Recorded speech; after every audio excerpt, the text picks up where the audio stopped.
Hello viewers, आज हम discuss करेंगे on a night of snow की questions answers. Who was the speaker of the stanza one? Stanza one का जो speaker है वो कौन है? What does the speaker want to convey? Speaker क्या कहना चाहता है? The speaker is owner of the cat. Speaker cat का मालिक है। She wants cat to stay indoors during a stormy nights. वो चाहती है कि उसकी कैट तूफ़ानी रातों में अंदर रहे, घर के अंदर रहे। How does the speaker try to coax cat? यानी कि जो स्पीकर है कैट को कैसे मनाने की कोशिश करती है। The speaker describes the chilliness of the night. वो ये बताती है कि रात कितनी ठंडी है। The streets are covered with sheets of snow. ये जो गलियां हैं बर्फ़ से भरी हुई हैं। Which would make the cat's feet cold, जो कि उसके पैरों को ठंडा कर देंगी। She tries to tame cat with a warm fire side and a saucer of milk. वो उस कैट को एक वार्म फायर साइड यानी कि आग के पास ले जाके उसको वार्म करने और एक दूध की तश्तरी देकर भी उसको लुभाती है कि अगर तुम बाहर नहीं जाओगी तो तुम्हें ये मिलेगा। Why does cat want to go out? Cat बाहर क्यों जाना चाहती है? What does that reflect about cat? ये चीज़ कैट के बारे में क्या बताती है? Cat wants to play outside. Cat बाहर खेलना चाहती है। He wants to hear the strange whispering of the trees. वो पेड़ों की जो खुसफुसाहट है वो सुनना चाहती है।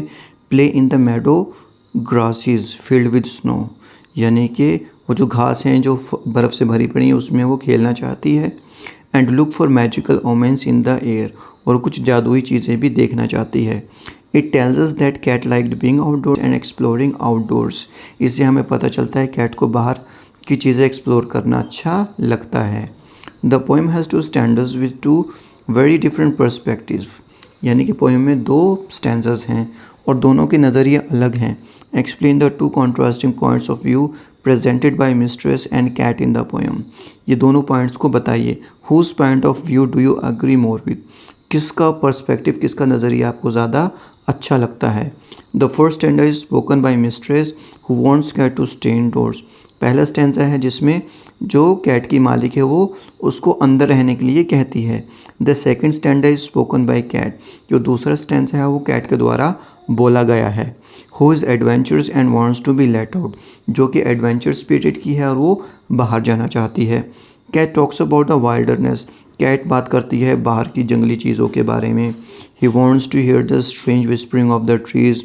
वो पेड़ों की जो विस्परिंग है वो सुनना चाहती है। Play in the Medo grasses यानी कि चरागाह में जो घास है वहाँ पर खेलना चाहती है जो कि बर्फ़ से ढकी हुई हैं। I agree with cat's point of view.